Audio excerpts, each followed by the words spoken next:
Bueno, a continuación damos paso a Leticia, que nos va a representar a la ONG de Desarrollo Centro de Estudios Humanistas.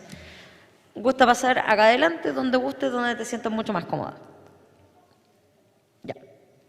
Vamos a seguir con la misma dinámica, 10 minutos de exposición seguidos de una ronda de preguntas. De antemano recordar que todos los insumos de todos los expositores, favor hacerlo llegar al correo cppopular@chileconvención.cl, que es el correo oficial de la comisión y que posteriormente va a ser enviado a todos los miembros, a todas las y los convencionales en las respectivas subcomisiones. Dicho eso, Leticia, ahí se ve el PowerPoint. Desde ahora, 10 minutos, por favor. ¿Aló? Hola, muy buenas tardes a todas y todos. Primero que todo, presentarme y comentarle una experiencia emotiva que viví antes de entrar acá. Mi nombre es Leticia García Farías, soy vocera del Centro de Estudios Humanistas, cuya sigla es CEUMA-LTIA. Soy vocera de un conjunto interdisciplinario de profesionales que actúan voluntariamente en este centro de estudio. No es nuestra pega, es nuestro aporte. Me parece relevante eso porque creo que la acción voluntaria tiene un gran valor, sobre todo en este proceso constituyente. Una emoción que comentarles.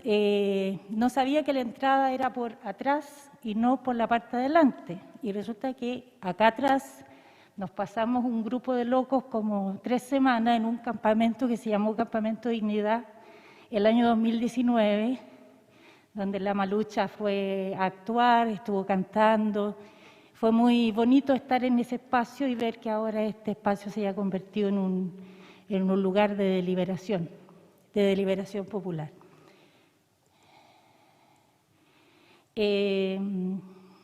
Voy a tratar de ajustarme los 10 minutos, aunque es difícil. A ver, algunas cosas que nosotros quisiéramos comentar. Primero, el punto de vista que tenemos sobre el proceso constituyente, algunos conceptos y una propuesta de criterios y fases para un proceso constituyente soberano. Y un tema específico que tiene que ver con el tema del plebiscito en una etapa que nos parece relevante, que es la mitad del proceso y no solo al final. ¿Ya? Como encuadre, nos parece que estamos atravesando un momento histórico único. Es primera vez que se discute por la ciudadanía una nueva Constitución, una nueva Carta Fundamental, y esto surge como reacción no solamente al concepto de los abusos, sino a los usos, a algo que se empieza a instalar como una forma habitual de trato hacia las mayorías, ni siquiera hacia las minorías, hacia las mayorías. Y la reacción ante eso no es solamente el reclamo, yo creo que eso es lo que nos hace avanzar desde un proceso de reclamo social, de protesta social, hacia un proceso constituyente. Porque esta ciudadanía no solamente manifiesta lo que no le gusta, sino que quiere decidir respecto del tipo de vida y del tipo de país en el que quiere estar. Y ese es un tema no menor. Protesta hemos tenido en distintos momentos en nuestra historia, de muchos de los que vivimos acá, lo hemos experimentado, pero este proceso constituyente habla que la gente quiere deliberar, no solamente quejarse.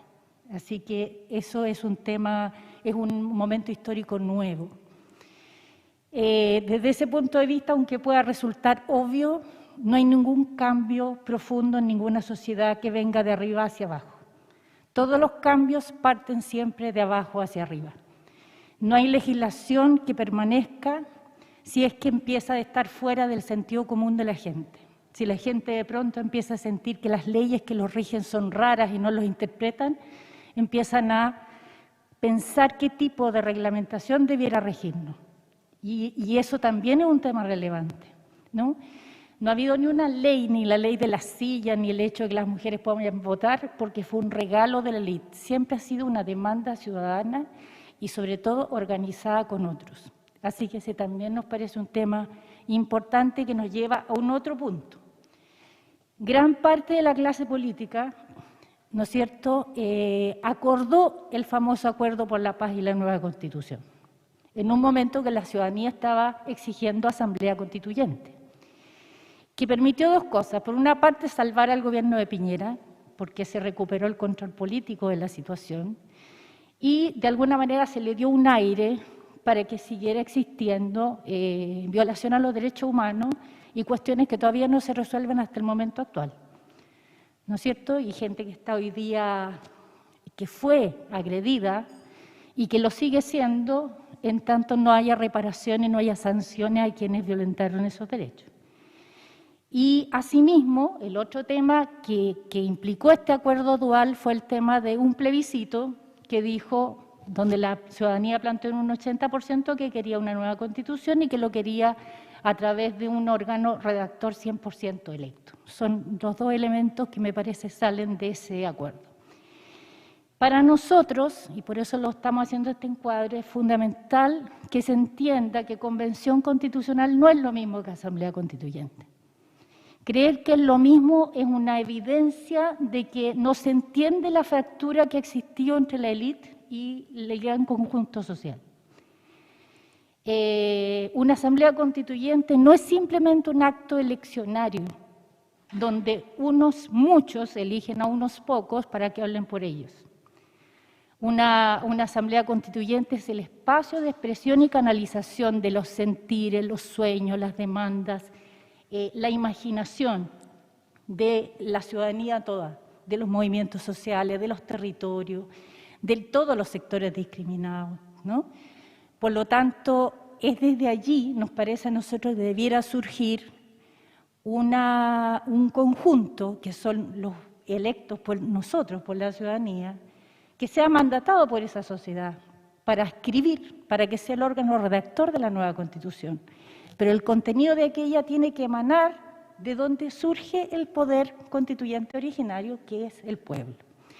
Y pensamos nosotros que una construcción de ese tipo, ¿no es cierto?, que necesariamente tiene que ser plurinacional, porque nuestro país es plurinacional, tiene que ser feminista, tiene que ser disidente, tiene que integrar las diversidades de todo tipo.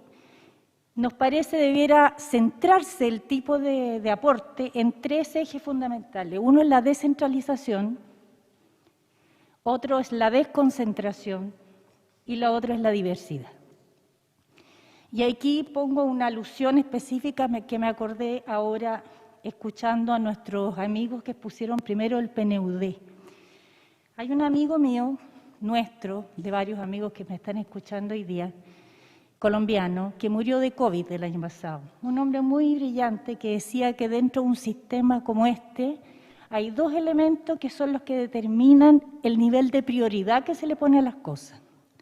Uno es el tiempo que se le asigna y el otro es el dinero. Entonces es muy curioso que un proceso constituyente como este se le ponga una camisa de fuerza de un año y se le ponga un presupuesto mínimo para la participación. De alguna manera, los que tomaron la decisión de cómo iba a ser el dibujo de esta convención, claramente no le dan la relevancia que debiera tener, ¿no? Sin embargo, pensamos nosotros, creo que igual esto se puede conseguir de alguna manera por la acción voluntaria, por eso la reivindicamos, pero también por la acción que el actual Parlamento y el próximo puede hacer. De manera que este espacio tenga el tiempo y tenga los recursos que se merece para poder desarrollar una cosa tan importante como lo que se está construyendo. Pensamos nosotros que se modificará nuestro sistema y estándares siempre y cuando haya una conducta donde se facilite, se genere un motor social para la construcción de espacios de participación efectiva. Desde ese punto de vista, nos parece menos interesante una muy linda plataforma donde individuos puedan anotar sus opiniones de lo que debe ir a la Constitución que los procesos deliberativos de base, donde la gente conversa con otros, con sus vecinos, con la gente que trabaja, con la gente que comparte una necesidad, un conflicto social específico. El proceso deliberativo es la base del proceso constituyente. Y no solamente el hecho de que yo me pueda meter a una plataforma y anotar mi opinión individual. Desde esa perspectiva, entonces, nosotros pensamos que este proceso constituyente ya se instaló en Chile a partir del 2019. Al fin de semana siguiente del estallido social empezaron a proliferar cabildos y asambleas territoriales en todo Chile, e incluso en ámbitos específicos, ¿no? Yo recuerdo, aparte de los que son de mi barrio, de haber estado en un tremendo cabildo territorial de profesores en el Parque Almagro, por ejemplo. Y así eso se multiplicó en todos lados y nos tocó a nosotros colaborar también a distancia, porque la pandemia fue una condena, pero también fue una oportunidad de ocupar la tecnología para vincularnos con gente en otros lugares muy distantes a los que nosotros vivimos. Algunas premisas y puntos de vista que quisiéramos decir. Dice, la historia chilena es la biografía de un contrato social que expresa un modo de relación entre ciudadanía y poder caracterizado por la ruptura, la exclusión y el sometimiento a las mayorías, y una democracia representativa que desprecia a la ciudadanía. Es fundamental una modificación de esta relación por un nuevo trato, con un nuevo contrato social que asuma, primero, la soberanía debe radicar en el pueblo y es el pueblo el garante de la institucionalidad. Segundo, las aspiraciones de una sociedad, su cultura futura, deben ser reflejadas en el modelo que elija la participación directa de la gente. Esa es la construcción cultural por excelencia y es lo que debería consagrar una auténtica Constitución Nacional. Esta ley magna, marco referencial para todas las demás leyes que den forma a los nuevos contenidos, debe ser, desde nuestro punto de vista, una construcción colectiva. Entonces, ¿cuál es el punto de vista? Es necesario un nuevo trato social que nos permita avanzar desde una democracia formal hacia una democracia participativa real. Esa participación tiene que ser mandatada, y el ámbito constituyente nacional debiera ser una comisión redactora de lo que se recoja de esa base social. Tenemos una propuesta práctica de cómo se podría hacer. Decimos, primero, que cada ciudadano o ciudadana interesado en participar en un proceso lo puede hacer en una asamblea o cabildo territorial. Su interés de reunión puede ser territorial, físico o temático, ¿ya? Por lo tanto, se inscribe. Yo escuché otras presentaciones de otros días donde se hablaba del tema del resguardo de la privacidad del que opina. Nosotros opinamos al revés. Nosotros creemos de que si un conjunto humano se reúne a deliberar, tiene que salir lo que acordaron y quiénes lo acordaron. ¿Ya? Y eso tiene que quedar consignado porque es su voz transmitida, ¿no? Ese trabajo de los cabildos es recopilar la mayor cantidad de información y propuestas del espacio donde están actuando. Proponemos de que haya un ministro de fe de esa propuesta, es decir, un cabildo X, una asamblea X, ¿no es cierto?, puede ir al espacio municipal, que es el que estamos proponiendo, incluso basándose en la misma ley 20.500 de asociación y participación ciudadana, y deja a resguardo el acta de ese cabildo o esa asamblea en ese espacio, ¿ya? Ahí planteamos el tema de asesoría metodológica para la sistematización. Me parece que una de las cosas que se planteó lo del PNUD es la ausencia de recursos para hacer eso. Sin embargo, tengo la impresión, y nos tocó vivirlo, que los cabildos de unidad social tuvieron un excelente trabajo voluntario desde la Universidad de Chile. Y tenemos universidades públicas en todo el país que han dicho que están disponibles para apoyar. Yo creo que eso hay que tomar el guante ya que fue ofertado, ¿no? Transparencia en todos los niveles. Ahí coincidimos completamente con lo que decía el PNUD, o sea, lo que cada acta refleje y sintetice tiene que estar disponible para cualquiera que la quiera ver, y luego la sistematización también, y luego lo que quedó y no quedó de aquello de acuerdo a la cantidad de menciones que tenga también. Y por supuesto este espacio tiene que ser público, tiene que tener posibilidad de tener participación social y también control social, ¿no es cierto?, de estar viendo lo que acá se produce. Porque no hay que olvidarse, es una digresión, que la televisión muestra los escandalillos, ¿no? Y los escandalillos como lo quiere mostrar. Y me da la impresión de que quienes han tenido acceso a estos espacios, sea por las redes o estando acá, se da cuenta que esta gente, ustedes como equipo están trabajando arduamente y muy seriamente, digamos, ¿no? Por lo tanto, hay que saltarse los medios oficiales si uno quiere tener verdadera registro de lo que está pasando. Y acá un punto que agregamos y que es específico, que es el rol de las nuevas generaciones. Sea en el proceso de eleccionario, los chiquillos que son los que le dieron impulso a esta revuelta social y a este cambio, no pueden votar, no tienen posibilidad de participar, ni incidente ni no incidentemente. Entonces nosotros planteamos que esta misma propuesta que tiene fase y etapa, que están planteadas para toda la ciudadanía, se puede implementar perfectamente en los ámbitos estudiantiles y procesarse del mismo modo como lo demás. Pero los jóvenes tienen que tener un rol relevante en este proceso. No solamente porque son depositarios de nuestro afecto y reconocimiento, porque en realidad la lucha generacional es la que mueve la historia, sino que porque ellos son los que van a plantar el Chile del futuro. No da lo mismo que sean parte o no sean parte. No es solamente en agradecimiento a ellos, es porque los necesitamos. Así como necesitamos la voz de los adultos mayores, la voz de las mujeres, la voz de las personas en situación de discapacidad, la voz de la gente que está presa, necesitamos la voz de los jóvenes. Es imperativo que tenga que existir un espacio donde ellos tengan una participación incidente. Entonces les voy a mostrar unos grafiquitos que sintetizan morfológicamente lo que estamos planteando. Los cabildos se conforman con personas por los intereses y afinidades que quieran. Se reúnen en un ámbito que nosotros originalmente habíamos hecho esta propuesta pensando en una asamblea constituyente, entonces la propuesta nuestra era regional. Dado que ustedes son representantes de distrito, pensamos que se podrían sistematizar distritalmente. Y esas propuestas son las que llegan como mandato a la Convención Nacional, desde cada uno de los distritos de cada uno de ustedes. Entonces estamos pensando un proceso en círculos concéntricos, que van desde la base y van acumulando y sintetizando hasta llegar al órgano redactor, que es la Convención Constitucional.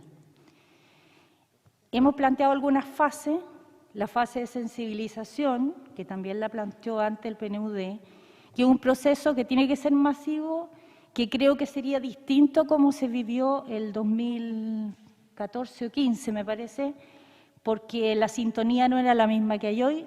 O sea, yo creo que hoy día bastaría una campaña intensa que invita a la gente a participar y un procedimiento, y hay gente que está esperando para hacerlo. Pero ese es un primer elemento. Una segunda fase es la de cabildos y asambleas constituyentes comunales, ¿no?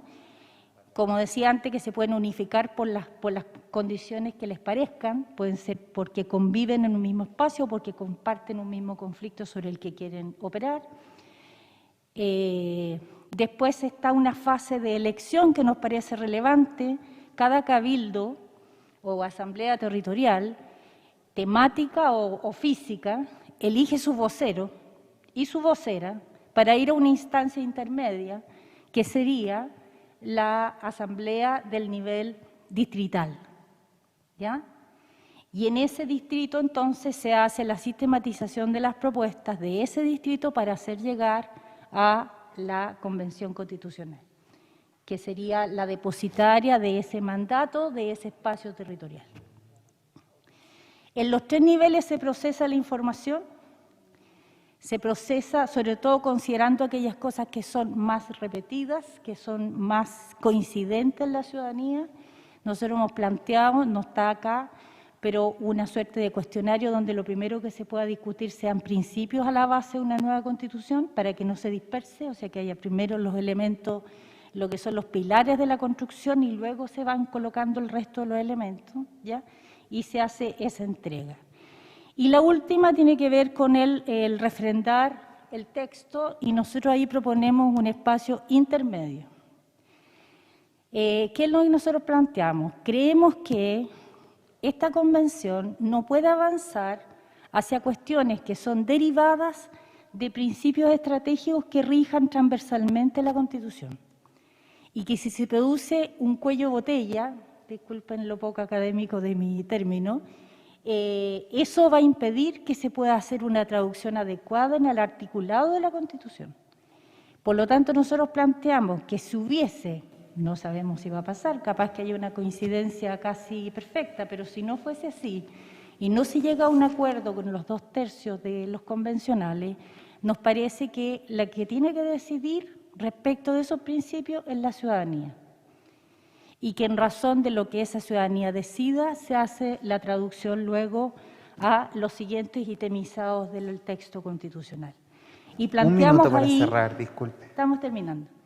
Y planteamos ahí algunos principios que no son ni idea nuestra, son ideas del profe Salazar, del profesor Gabriel Salazar, el Premio Nacional de Historia, donde menciona 4 principios estratégicos que nos parecen relevantes. Uno es la estructura democrática representativa, el diseño de Estado, qué tipo de Estado nos vamos a dar como un elemento esencial. Otro es el tema del mercado nacional o sistema económico.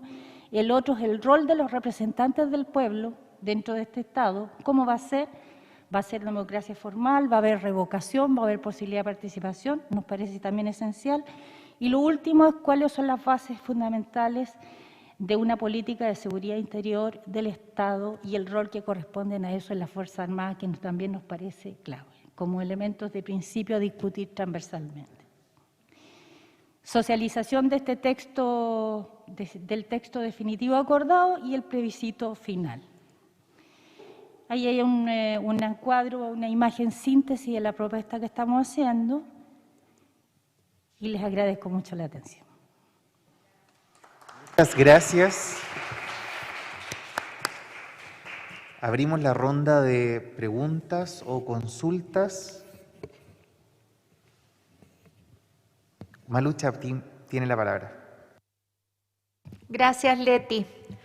Yo tengo 2 preguntas. Una, ¿qué han visualizado ustedes como órgano, secretaría, no sé? O sea, porque todo este material que emerge desde la ciudadanía en términos de propuestas, articulados, etcétera, llega a la convención y aquí, ¿cuál sería la figura que procesa finalmente esta información y la distribuye, la entrega o los convencionales tienen acceso a ella?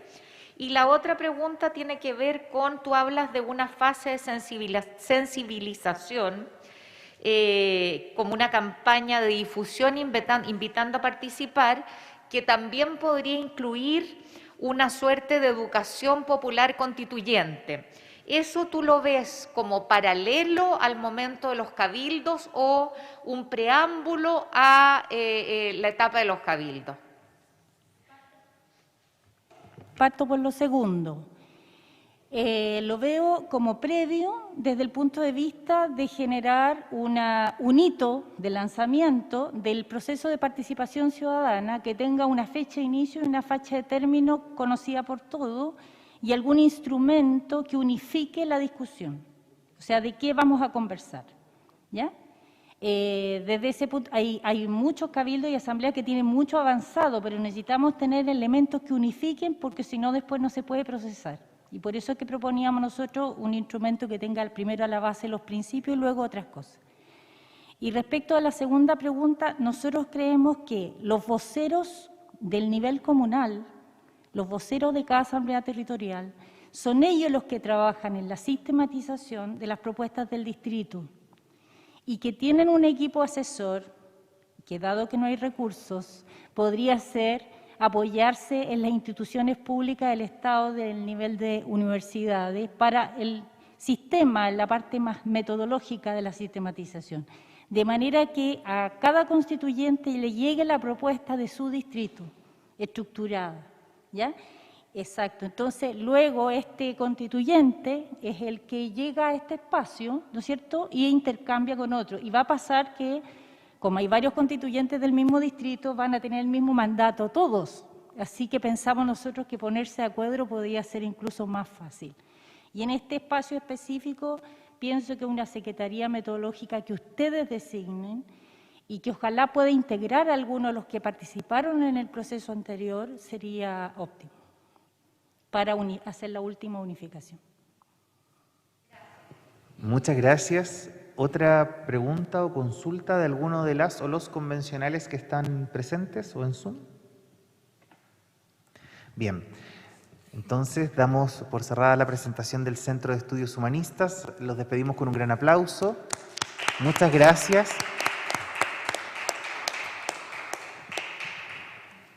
Muchas gracias a usted.